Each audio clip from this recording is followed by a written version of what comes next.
All right, hello. Welcome to this video. Thanks so much for tuning in and sharing in this now moment with myself and with one another. If you haven't seen these videos before, welcome. Welcome back if you have. Whew. My intention is unity and oneness in the highest levels of love light. I'm going to move this light over a little bit. I've got some funky lighting today. I've been playing with this camera and technology.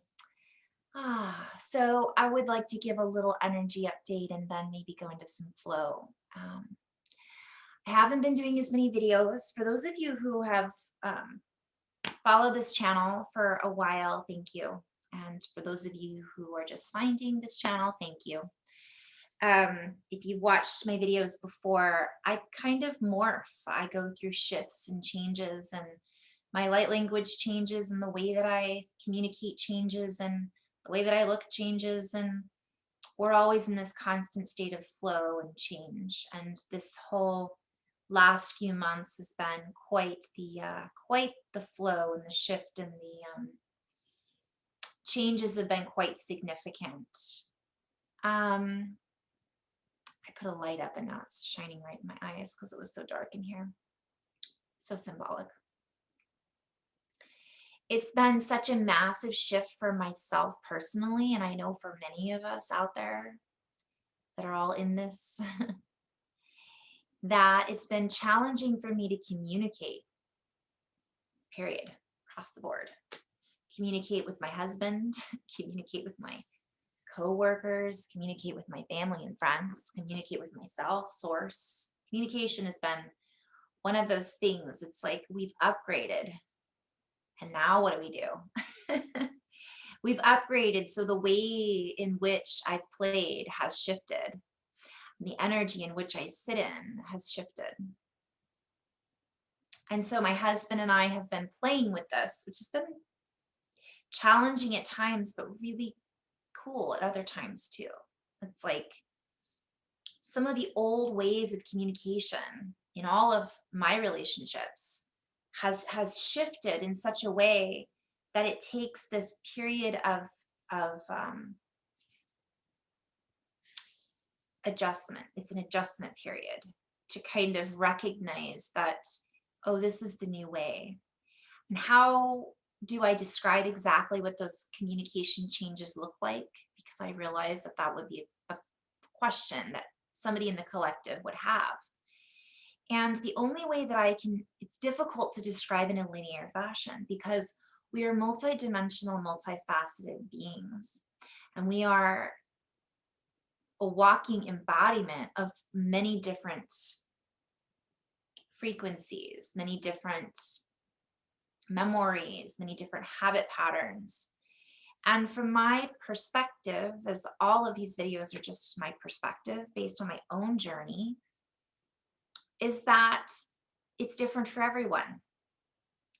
And some of us are looking for that black and white, straight across the board answer to some of our questions, myself included at times. And I realized over and over again that there is no definitive answer to any of this other than get into your heart. So for a while I was not doing videos. So I'm like, how many different ways can I describe getting into your heart, or say get into the heart, or say that it's all about the heart? And am I in my heart? Is this fun for me? Am I finding joy in this expression? And I found that I wasn't finding as much joy in it because I was trying to force the old into the new. And I wasn't recognizing that the two were coming together like a tidal wave. And if you have two tsunamis come together, it's going to push, right? Push up. But it's like a wall of water. And then once it merges, there's a lot of sloshing, turbulence that goes on. Yet the water is one, but so I'm just explaining it from my own perspective. That's what it feels like sometimes. It's like, whoa, I just had this massive influx of energies and information come through. And how do I fit this into the vessel that I am without limiting myself? But at the same time, wow, that's really big. I now don't feel like I'm able to comprehend and combine the two together.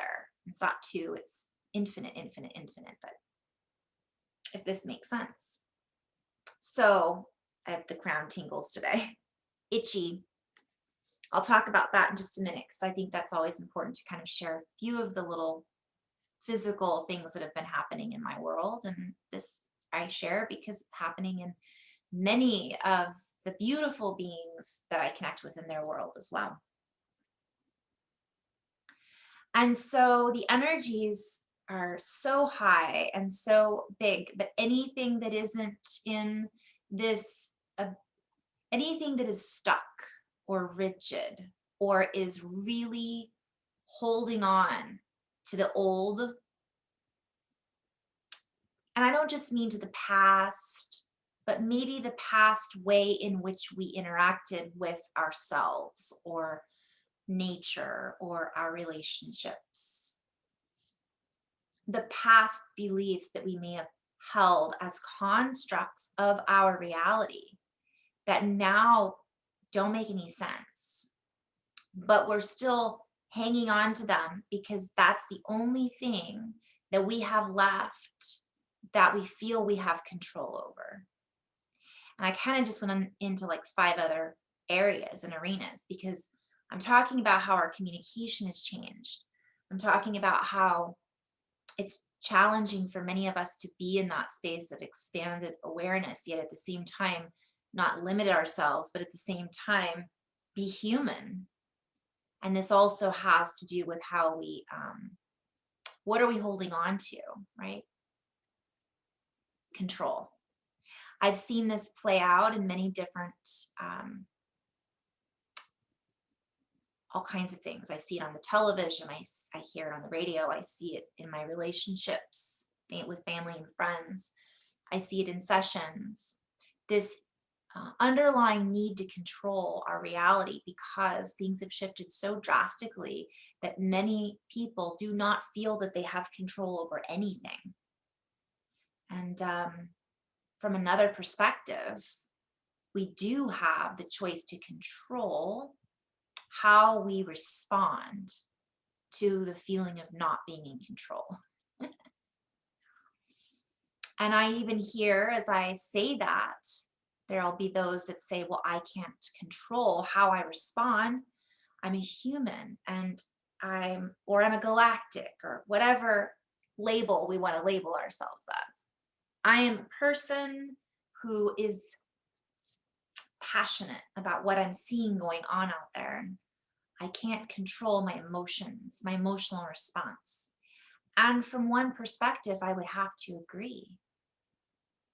Because if we're in a place where we're unable to control our emotional response because we haven't remembered how to do it or learned how to do it, or we're unaware that we can do that, that would be correct, right? Because that is our reality.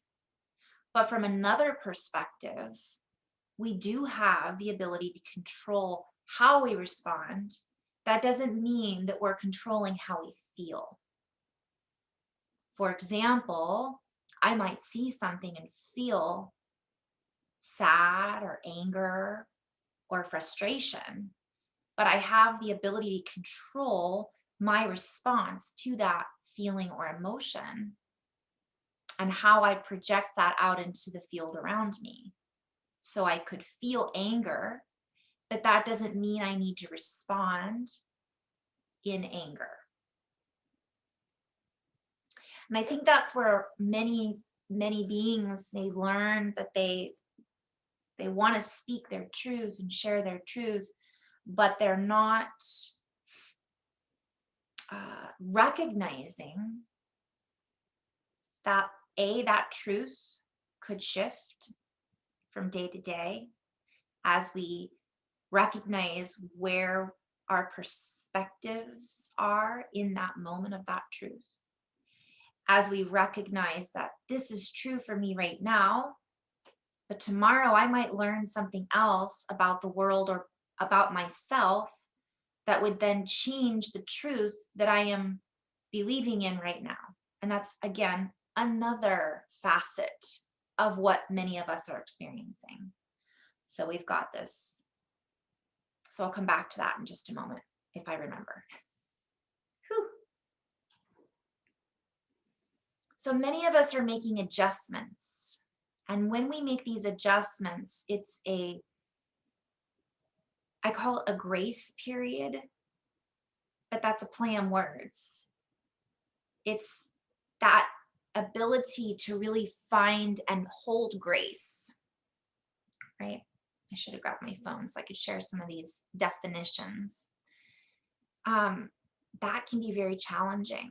And so many of us have used the word, myself included, tossed around the word neutral. And I'm bringing this into the concept that many of us go through these periods where we don't think we can control our emotions. And I just want to reiterate, there's a difference between controlling our feelings and expressing our emotions. So we may feel a certain way, but how we express it is, from my perspective, very much within our control. So we do have control over that. And if anything, that can be very empowering if we see it from a perspective. Again, what perspective are we in when we think and view and feel these things? And if we can allow ourselves to say, I can control how I respond to this situation. And in this now moment, I choose to find a place of grace.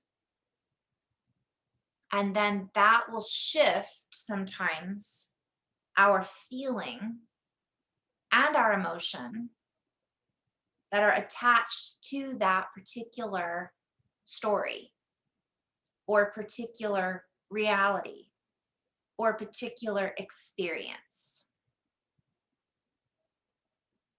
And that allows us then to feel more in control while letting go of the need to control our environment outside of what we do have the power to control. And from another perspective,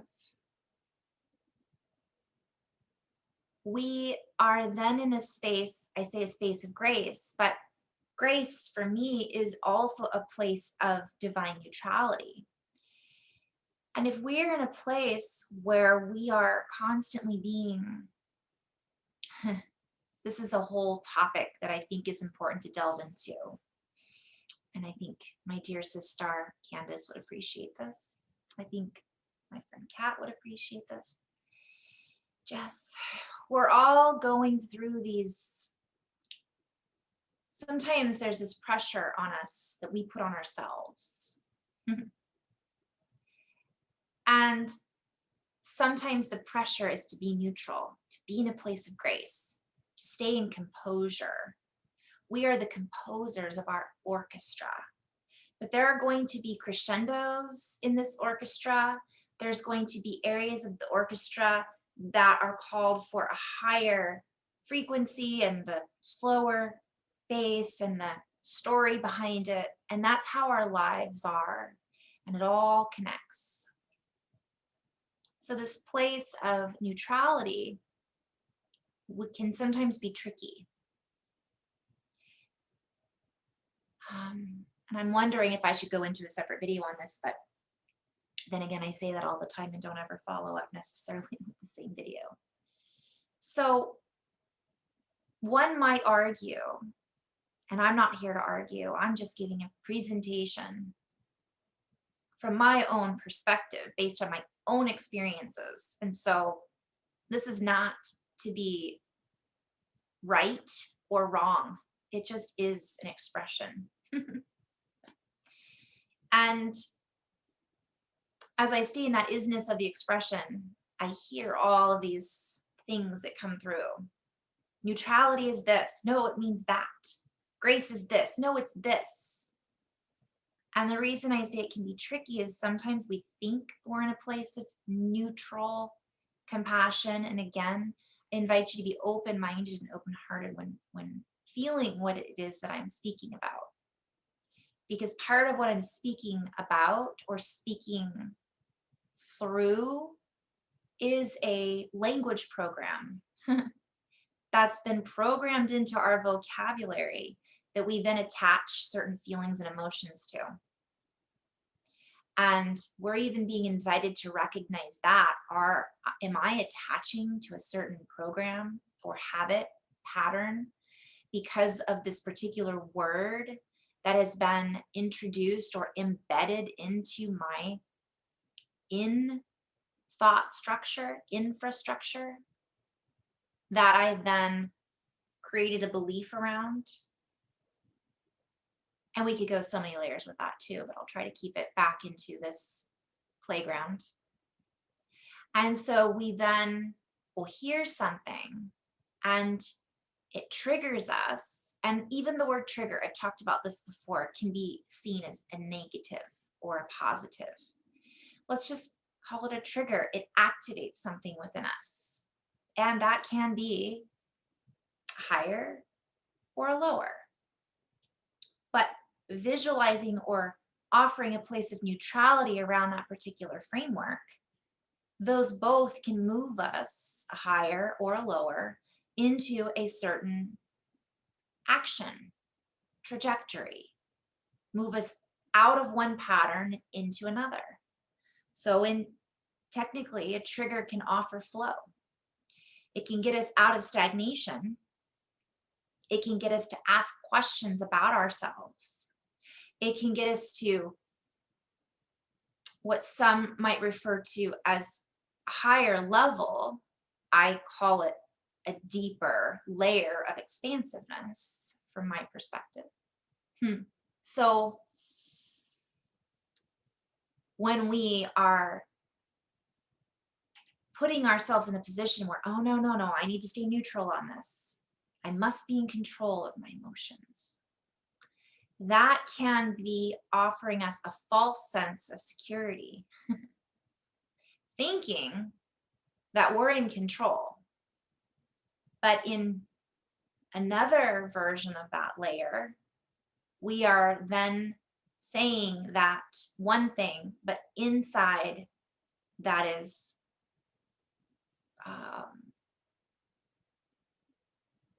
I'm seeing fighting with ourselves. Like, must be in control, must be neutral. And then oftentimes we can be, but inside we're tumultuous and we're feeling fear and we're feeling anger and we're feeling shame. But then we think we've done the work, we've already gone through this. We've already done all these things. Therefore, I am neutral. Okay, well, if we're in that space of acknowledging that, making those statements, and then saying I'm in neutral, and then feeling if, wow, just by me making that statement and recognizing that I was feeling tumultuous has now brought me into another space, which is closer to neutral.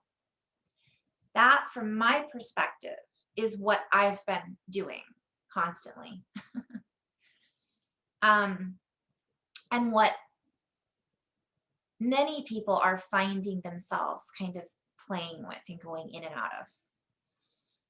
So the question is, are we triggered by other people's triggers? Are we being triggered by other people's neutrality? Are we being triggered by other people who think they're neutral and they're not? Are we being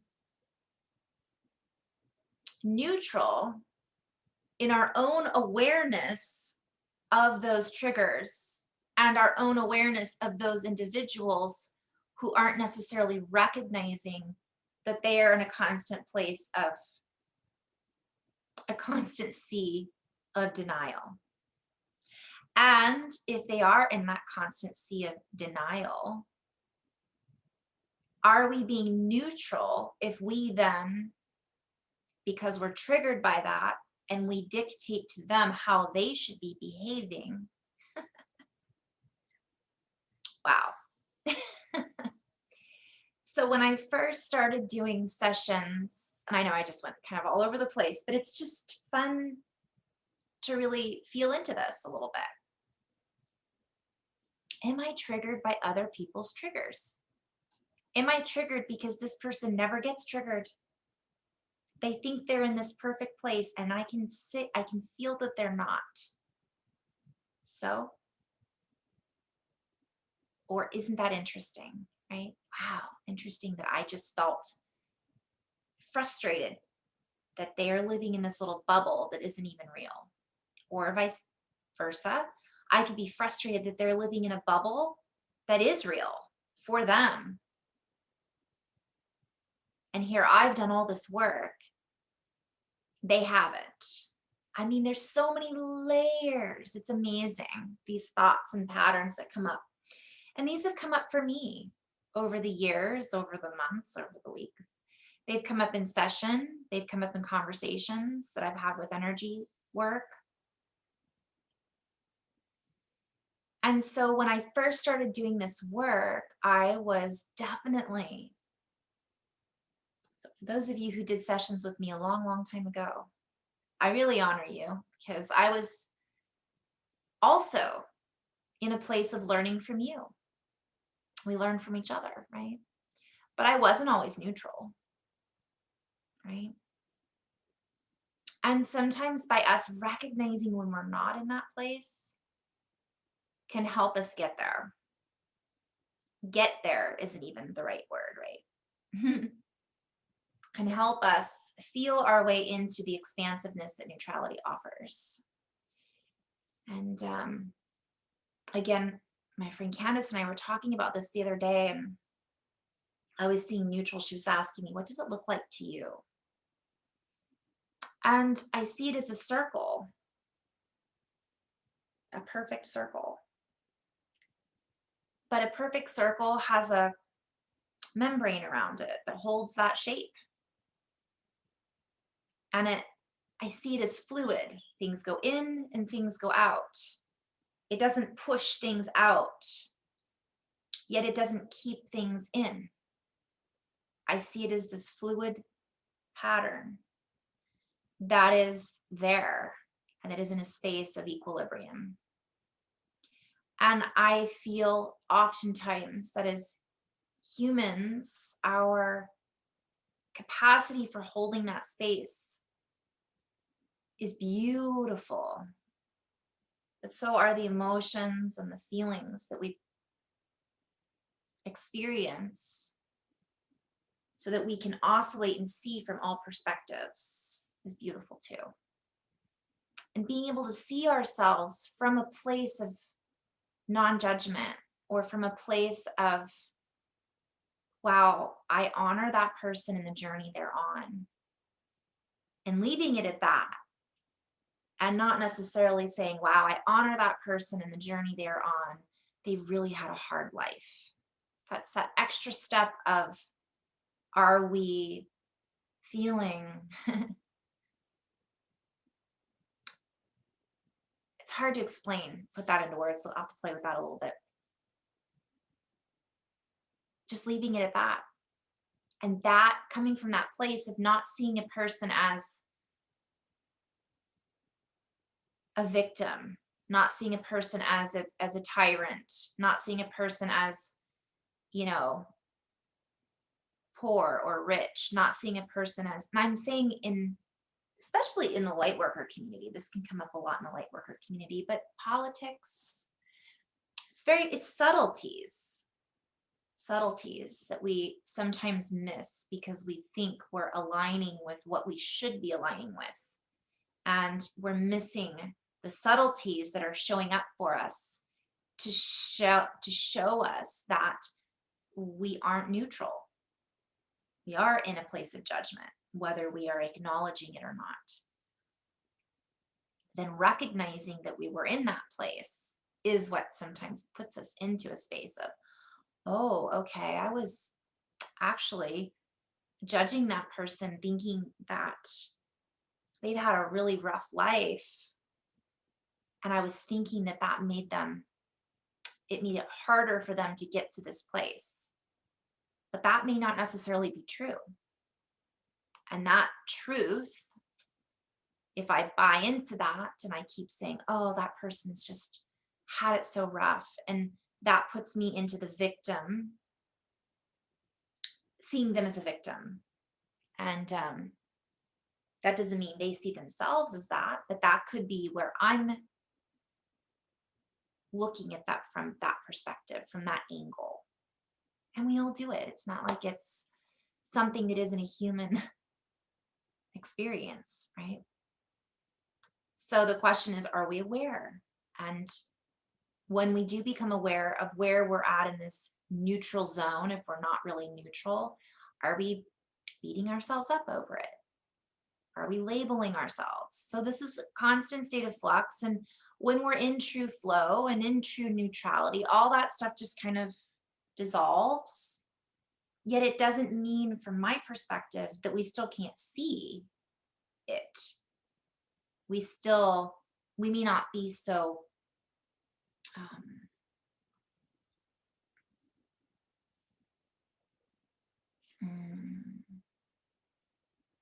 I have so many words that just came through. Embossed in it, embedded in it. May not be so attached to it, right? I could go so many different directions. So this is where I wanted to kind of share. So I'm just going to go into a little, see what comes through.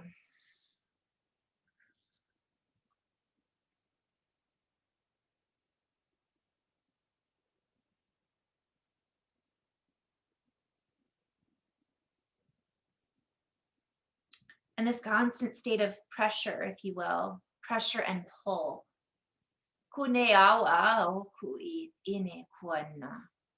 is allowing us to slice into a deeper slice of the pie, so to speak. It allows us to feel our way into all of the chords that are being played. It allows us to delinearize the linear, if you will. It allows us to line up with these frequency bands in such a way that we are expressing and expanding in this new surge of inflowing energies. I wanted to share briefly too, because I was guided to talk a little bit about the feelings that are coming in. Vision has been very off for quite a few people. I know of some beautiful starseeds that are having eye issues right now. I have been seeing things more so than usual. Some really cool, like, wow, I just saw that.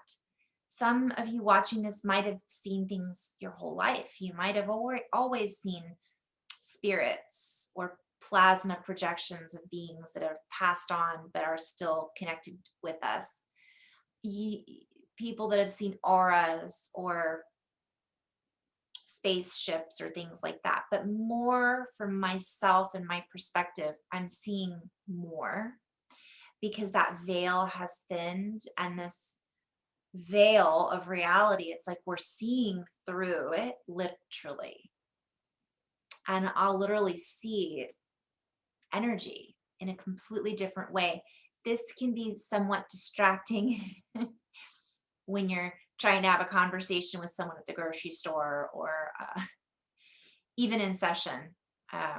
That's why I haven't been, I've been booking sessions, and then I've been kind of giving myself some time away from it because it can be challenging for us to get grounded, So I just wanted to kind of make that statement, and then to share on another personal layer, much what I went through 4 years ago, a lot of that's been happening again. But because I'm already aware that I've gone through this before, it's been easier for me to stabilize those energies. And by stabilizing and neutralizing, I mean be in the flow with the energies and not be in such a space of resistance. So that's been something that I just felt guided to kind of share because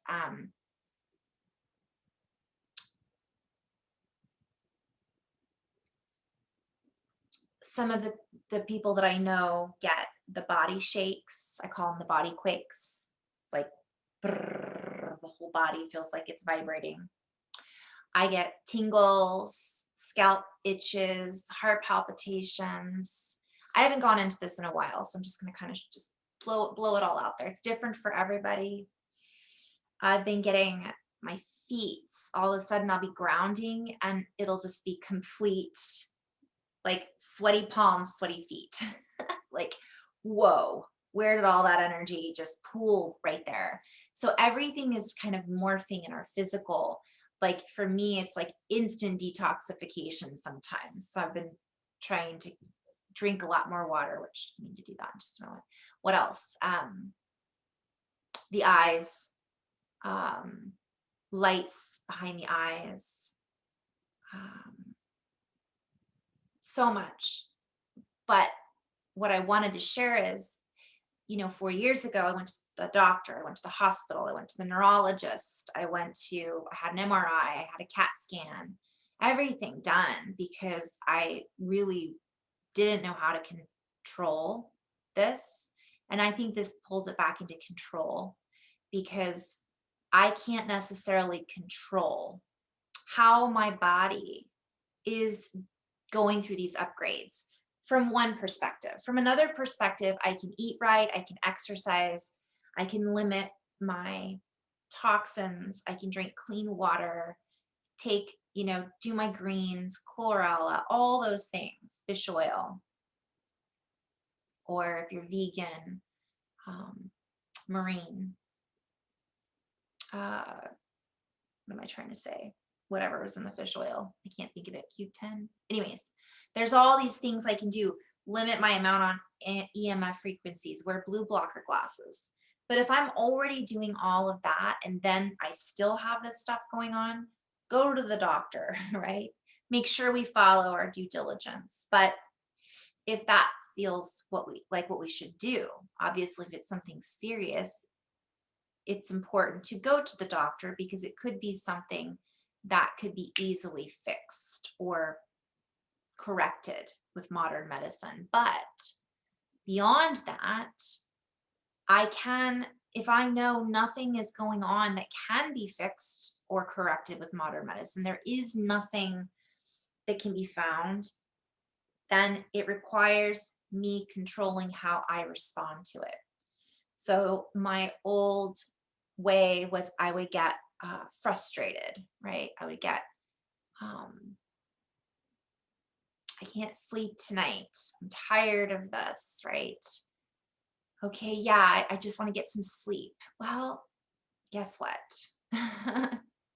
I've learned to get up, do yoga, get up, write in my journal, visualize and play with the energies. I watch them sometimes moving around the space that I'm in. I will get out and stand outside and get barefoot on the grass. I will put on binary beats. And those are methods that I have found. Not one of them is the answer for me. Not one of them is the only thing to do.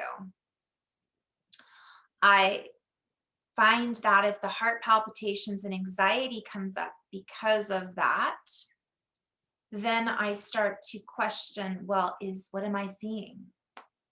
I am being reminded to remind others that I am in a place of love and light, and I choose to connect into all that is love and light, and all that is the highest vibration and frequency of union and communion. Do no harm. And if I'm in that place, then that's what I will be connecting in with. So it's good to remind ourselves of that sometimes, saying affirmations out loud, and seeing how we feel. But I just wanted to share that with people because it's big. Some of my friends, I had it too, ringing in the ears, but it's a deeper sound.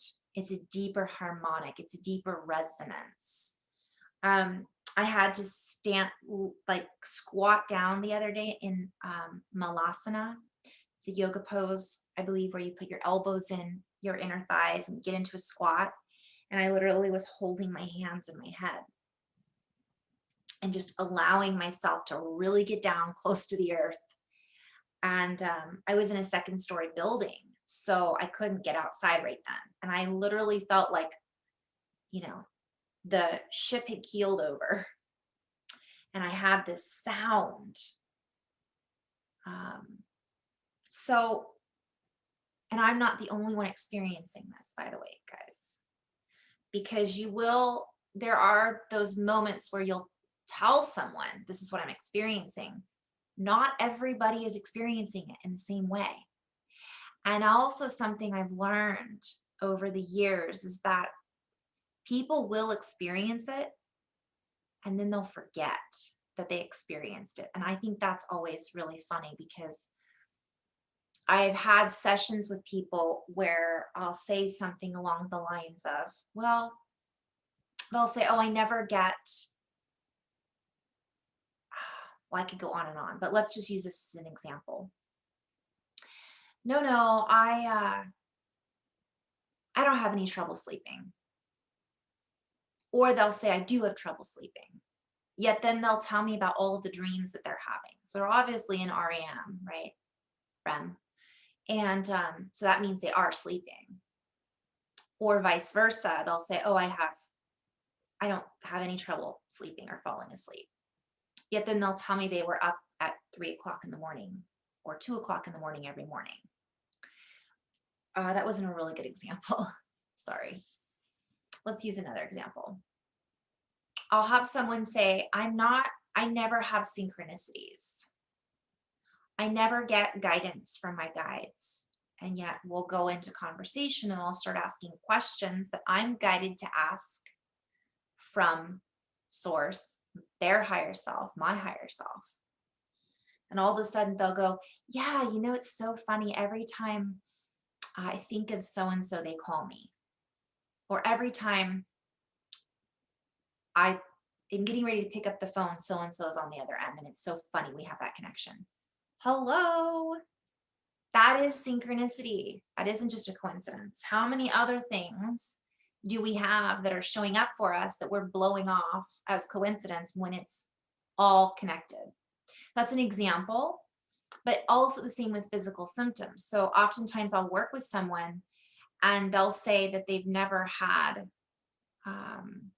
ringing in the ears before, but then they'll tell me that they had vertigo 2 years ago, and that was accompanied by ringing in the ears. They'll just forget that happened or was happening to them, because from their perspective and where they sit right now, they're not going through it. So therefore, if you go to share your story with someone else, sometimes they're not going to be in a place with it where they can understand, because they aren't connecting the dots. So I just wanted to share that as well.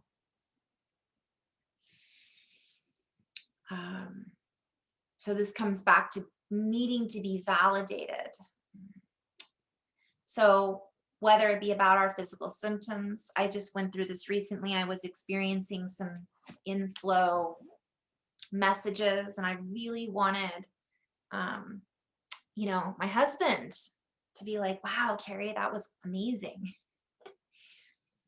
And haven't you guys done that before, where you have a friend, you tell something you're excited about, or but that doesn't mean that they're seeing it from that perspective where they think it's amazing.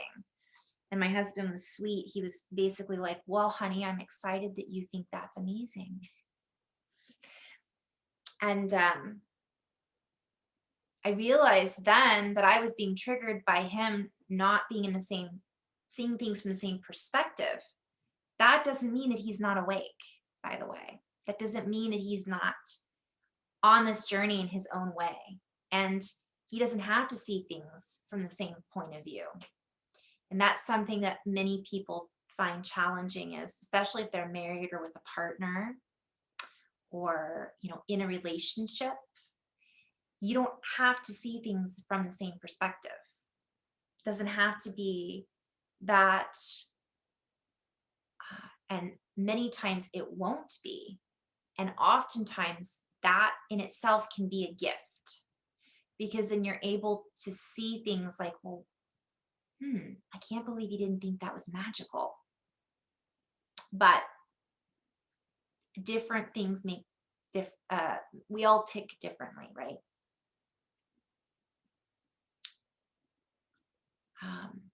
Okay, I just went squirrel.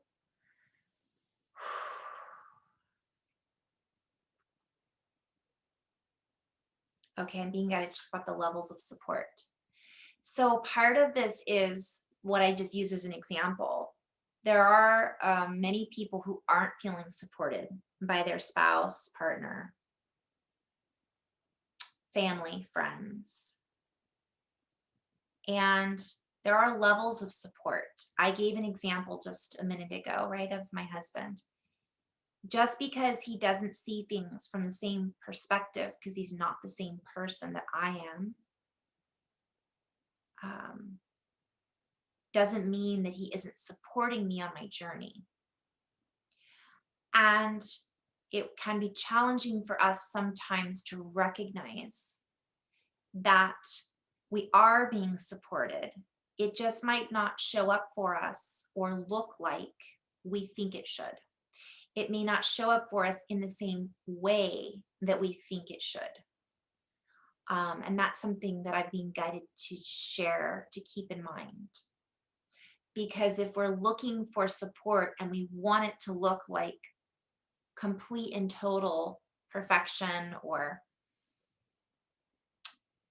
it is nice to be able to talk about similar things, but I have that support from my sisters, my dear friends, and my brothers, and to an extent, my family and spouse too.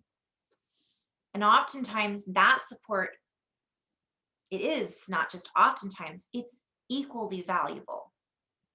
So recognizing that and not placing this, I'm hearing value system, like I value this more than I value that.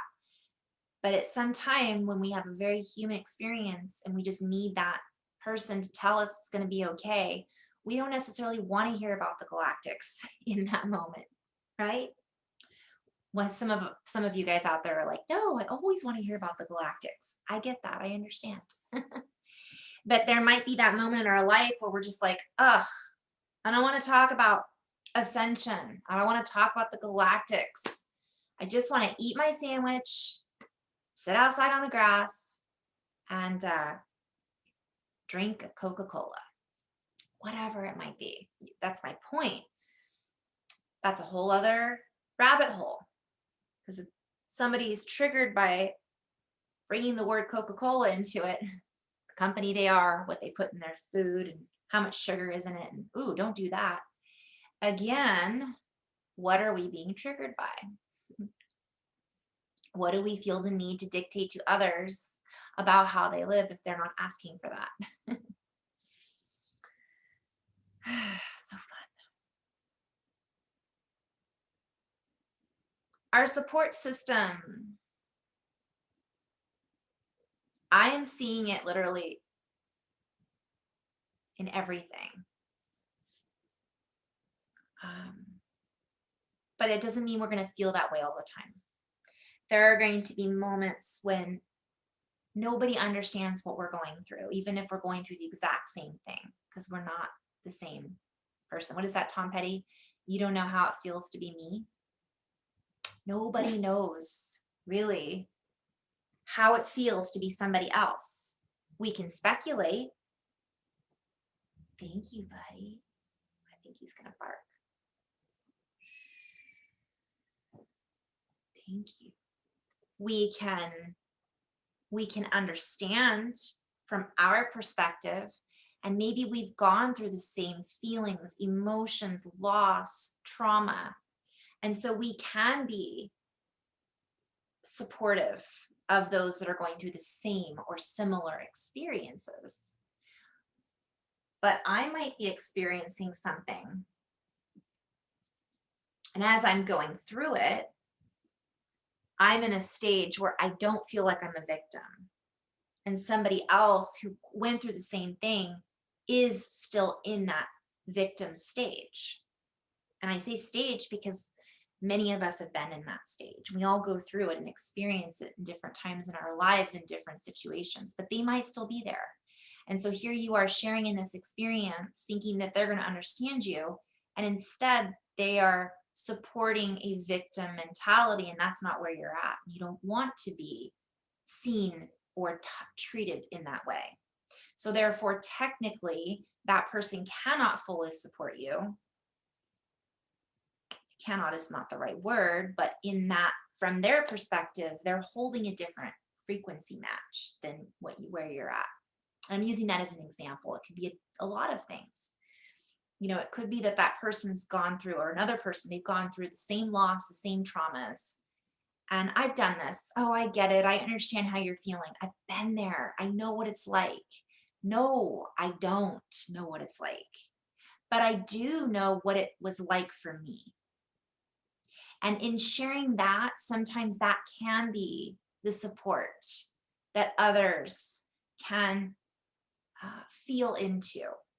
That doesn't mean I'm going to offer the full support, nor am I able then to fix them, give 100% accurate answer as a problem or a solution to that person's problems.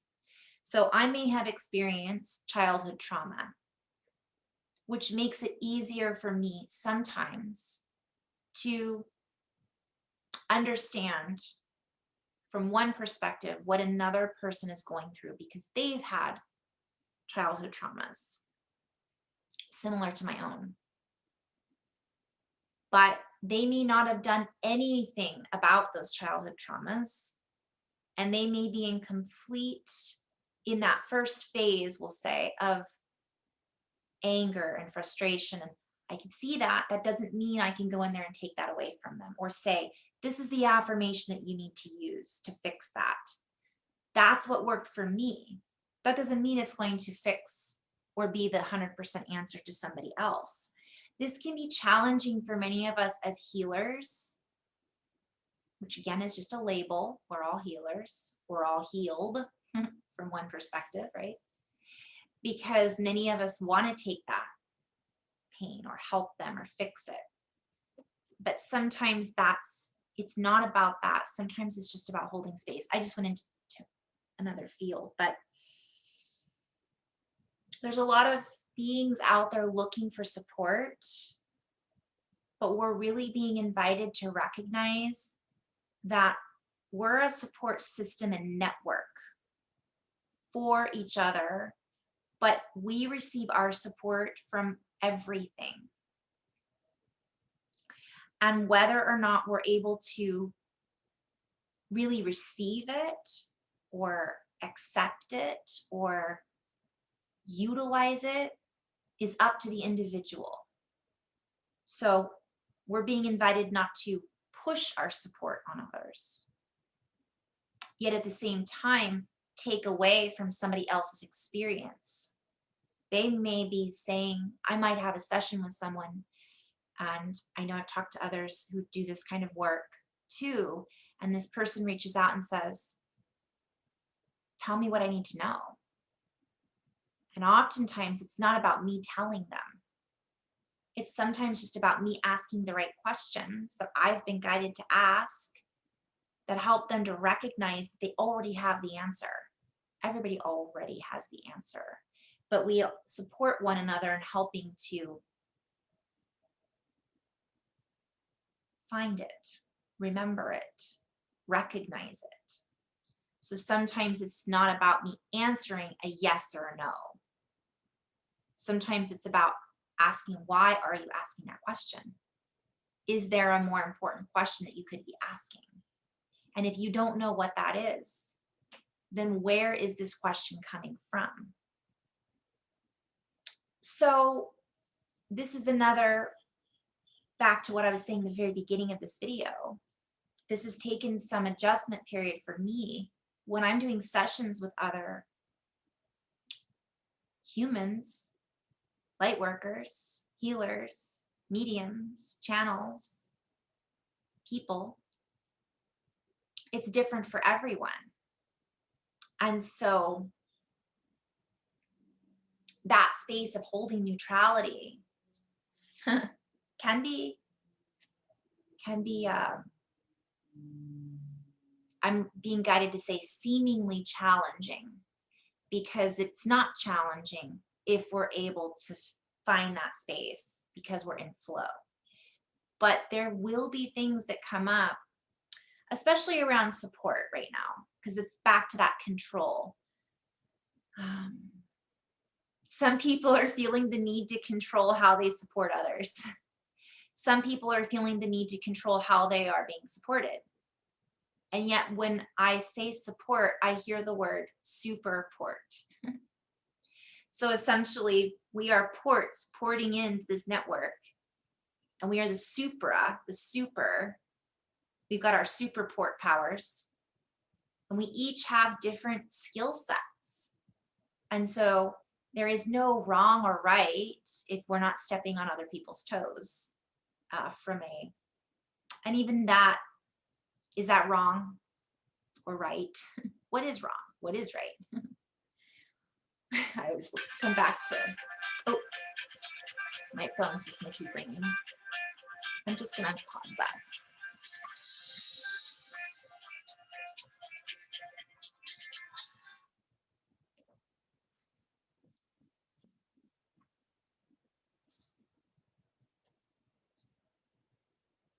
Okay.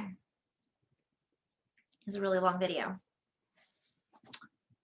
So we are these super ports, and I keep hearing the word too, super important. So how we support one another is super important.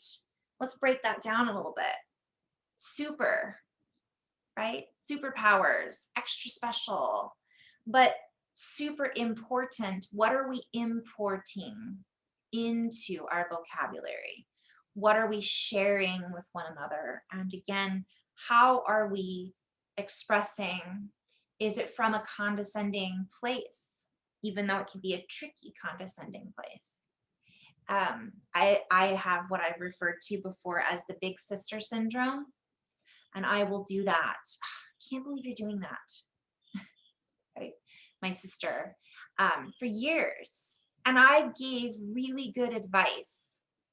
So I guess we'll talk about that next. I guess I'll do a light language video after this. I used to think I gave really good advice, and I would say, and I'm not going to use my sister as an example, it could be for anybody, but I use her as an example because I was bossy. I felt like I knew best. I'm older than you, therefore I know more than you. How many of us have met people that are older than us that do not know more than we do from one perspective, right? So that would be true to me because I've had more life experiences than she has, so therefore I do know more than her. But from another perspective, that isn't true. That isn't the truth. That is my truth, but that isn't really my true truth. Because from a more expansive truth, that wouldn't be true. I don't know more than her on many different levels and many different layers, and I'm not her. Therefore, how she's experiencing her life is completely different from how I experienced the same examples: dating, relationships with the parents, school relationships. It's all different. Even if we had the same teachers growing up, it doesn't matter. We learn in different ways, express in different ways. So let's say we have we have a friend who keeps making really poor choices from our perspective in relationships. And we see them making that same poor choice again. Now, from one perspective, as somebody who used to give advice, And we still can, are you asking me? Okay, well, from my perspective, this is what I've experienced, and this is what's worked for me. But that doesn't mean I'm going to tell you that's what you need to do. But I have done that before, right? I have many times. And oftentimes it's been helpful. And other times it may not have been as helpful as it could have been because that's not what that person needed to hear. So that's a whole other, see where I'm going with that. So we have a friend who constantly is making these choices, and we see that they're getting ready to jump into another situation that is going to bring them down the same path, most likely. And this person asks us again for our advice. What do we think? What would you do? There is this fine line of neutrality there. Do we ignore it and say, I'm sure everything will be fine, or it's your choice? Do we certainly don't ignore it and say, oh yeah, I'm sure that person's fine. That was the old rule of, be nice, be playful. Oh, of course, I'm sure you'll be fine this time. It isn't about that. And I kind of misspoke that whole sentence, but I'm trying to find words for this, but we'll put it this way. There are many people who have to do what they do, and they don't have to, but they choose to over and over again. And if that person, a friend of ours, is getting ready to make a choice that we have the power and control to support them in not making a decision that could be detrimental to them, what do we do? And I would play with that a little bit, because we have the power to control how we respond to their questions and situation in order to be the most neutral and graceful support system that we can be, providing that they are receptive to it, that they've asked for it, and that is something that would truly be the most supportive, if that makes sense. It isn't us needing to control or taking their power away by saying, you should not be doing this. You're an idiot. You're wrong. You're going to get screwed. You're going to get screwed up from this. That may be true. But on the flip side, we're being invited to be supportive from a graceful and neutral perspective. So we might feel that way. And sometimes people do need to hear things bluntly spoken. I've been blunt over the years. But from another perspective, it's partly about us recognizing that I'm here to hold space. By me giving them the power to make their own choices, or control to make their own choices, it is actually empowering them versus disempowering them. Because then it becomes a relationship where they become reliant perhaps on us. And that's not neutral either. If someone is always coming to us for advice, yet they continually to make decisions, well, there's two ways of looking at it. They could always come to us for advice and then not take it, or they do take it. But there becomes a point when, why are they asking us? They know the answer. So us holding that space is really key, I think, for a lot of people right now. Because sometimes when we give this advice, or we're tired of giving that advice, I'm going back to the beginning of this video and I'm going to end here. We might get tired of giving that person advice that they don't take. And we might say, I'm tired of giving you advice that you're not going to listen to. So are we being triggered by that? Are we getting upset that they don't listen to us? Is that because we care for them and don't want them to get hurt again? I'm sure that is why for many of us. There are some, though, that is because their ego I'm a counselor. I'm a psychiatrist. How could you not listen to me? I'm a doctor. How could you not listen to me? That would be, oh, just flew up my nose. That would be ego, right? So recognizing that is what gets us back into that neutral space as well, and integrating that. But let's say it's coming from a place we care about this person, and it we feel sad when they continue to put themselves in situations that are harmful. Obviously, if it's harmful to themselves or others, that's a different scenario. What I'm speaking about is emotionally distressing. Like that person might be unfaithful to them, or that person might lie to them. So in that space, if that person's coming to us, we're really being invited to recognize that when we support one another without the need to control the outcome, that can be this beautiful exchange of energy and information. And they may still go walk away and get involved in that relationship. But because we're having these conversations in such an empowering way and not saying, you're an idiot for doing that, or I can't believe you're doing this again. What I find when I've done that before is they don't want to talk to us anymore, right? Because we're not supportive. We're only telling them what we think they should be doing. And this can be a belief in something. This can be a belief in politics. This can be a belief in religion. This can be a belief, I can't believe you're going to that church. That church doesn't, whatever it might be. That might be our belief, and we might be right. But again, are we stepping on other people's feet on their own walk of life? I'm hearing, even if they're getting ready to do the walk of shame, well, there's a way. And many of us are learning that from a compassionate place. And that's something I just wanted to kind of share. What kind of a support system are we being? And again, back to us taking away, it isn't about us fixing or solving other people's dilemmas. When we do this and we offer this space and people do come to us, we come together in a conversation and we play with this.